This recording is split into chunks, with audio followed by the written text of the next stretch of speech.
Seguimos en clase ejecutiva con liderazgo o vanidad con el rabino Sergio Bergman. Sergio, decía el management del ego recién. Sí, lo que planteaba es, nosotros tenemos que asumir la esencia humana con sus luces y con sus sombras. Todos tenemos que administrar la justa proporción de cuánto de vanidad necesitamos para alimentar esa máquina que somos, que lo requiere como un insumo, donde va al mínimo umbral, que es la autoestima, de quererte sin idolatrarte, pero como dice justamente el versículo bíblico, dice, amarás a tu prójimo como a ti mismo, Beafta la reja camoja, que obviamente fue Jesús, uno de nuestros rabinos más revolucionarios, un maestro que enseñó el espíritu de la ley, planteando que no vino a abolirla sino a llenarla de espíritu, donde decía justamente que la esencia tiene que ver con ese amor, amar al prójimo, pero no podemos olvidarnos como a nosotros mismos. Entonces, como a nosotros mismos, ¿qué es? ¿Es el ego de la idolatría de nuestra adoración?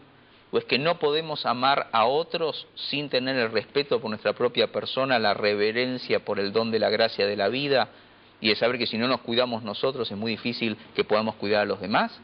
Entonces, en esa retroalimentación te diría que la vanidad no sea trivial de superficie, sino justamente una profunda convicción que el amor a uno es el origen para ir hacia los demás y no quedarse en uno mismo. Justamente la codicia, la voracidad, todas estas conductas desmedidas llevan a crisis como la que estamos viviendo.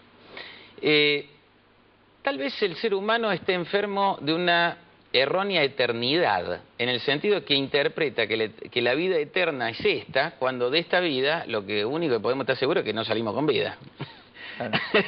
Entonces, ¿cómo es que se puede cambiar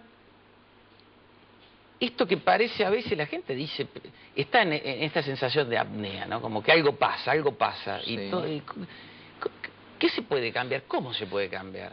Si asumimos y reconocemos nuestra naturaleza, entendiendo que el ser humano no es el mamífero sofisticado que somos, sino el potencial de hacernos humanos en el devenir, la herramienta que tenemos para administrar esa alquimia de la justa proporción, o sea, ¿cuánto es lo de ego que vos necesitas administrar para tener la potencia en tu hacer? ¿Y cuánto es cuando se va en la escala y lo único que sos capaz de hacer es servirte a vos mismo? La herramienta que nosotros tenemos es la conciencia. Y por eso el trabajo es un trabajo espiritual.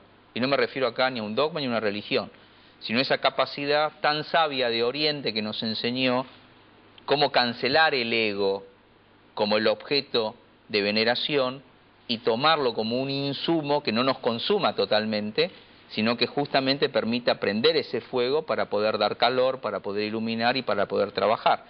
Entonces, en este trabajo espiritual de la conciencia, nosotros podemos aceptar nuestra finitud y nuestras limitaciones, como por ejemplo que a veces nos queremos adorar en vanidad, y reducirlo en términos de que no nos gobierne, sino que siendo una parte de nosotros podamos hacer una expansión de todo lo demás. En este caso, liderar al bien común, que no sea solo tu propio bienestar, desarrollar en la ejemplaridad la vocación de servicio. Cuando uno desarrolla tempranamente la vocación de servicio, por eso es tan importante formar espiritualmente a nuestros hijos. Claro. A más temprana edad, donde nosotros los ayudamos a desarrollar vocación de servicio, ya estamos cultivando líderes que no sean vanidosos, sino que sean responsables y al mismo tiempo comprometidos, desde levantar de la mesa, ordenar su propia habitación, ser partícipe. Bueno, entonces ahí vos vas desarrollando esas actividades donde uno siempre va reduciendo en proporción que uno es importante, pero no es todo, es una parte.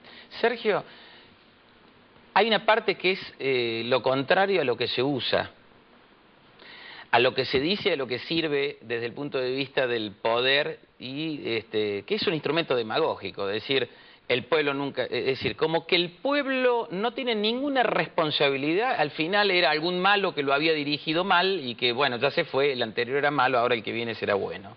Vos decís, no, esto es medio, es coparticipado el tema, es coorganizado. El pueblo también tiene sus responsabilidades. No estoy hablando solamente del país, Argentina, sino del mundo, de la humanidad.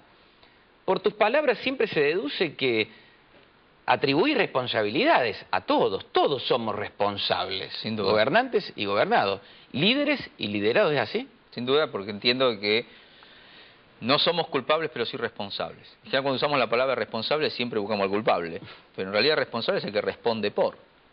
Y uno como parte de una sociedad, asumiéndose en el imaginario colectivo de que somos una familia extendida, en este caso los argentinos o la misma humanidad, uno asume que por acción u omisión lo que le pasa a otro también me pasa a mí y que lo que importa es lo que nos pasa.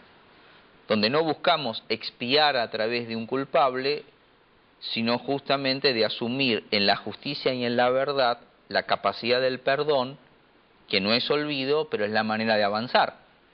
De forma tal que en la historia de una nación, y sobre todo este año el bicentenario, sería bueno, como yo planteo, que de los 200 años que estamos celebrando, asumamos que tenemos casi 100 perdidos, sí, pero tenemos otros 100 ganados. Y de todo ese conjunto y todo ese balance nos tenemos que hacer cargo. ¿Para qué? ¿Para mirar para atrás? No, para soñar y saber ir para adelante, para no perder los próximos 100. Y en este punto creo, lo que vos planteás, si en vez de ser meros habitantes espectadores, donde siempre tenemos alguien que nos va a salvar o es el culpable por el que nos vamos a hundir, terminamos sin redimir, que es salvar en sentido, esta sociedad y este pacto espiritual que es la nación del porvenir, cuando todos no hagamos todo, sino que cada uno haga su parte. No se pide redimir toda la Argentina, pero para cambiar la Argentina tenemos que cambiar los argentinos. Y no hay argentino más difícil de cambiar que vos, porque justamente en la vanidad no somos capaces cada uno de liderar al ciudadano que hay en vos. Cuando ese liderazgo existencial se despliegue, nuestra sociedad se redime. Me has retado, pero me las banco porque hay mucha razón. Está buena tus palabras y creo que la gente está reflexionando. Tenemos que hacer un pequeño corte y volvemos con una pregunta extraordinaria, pero lo dejamos picando ahí. Ya volvemos con más clase ejecutiva.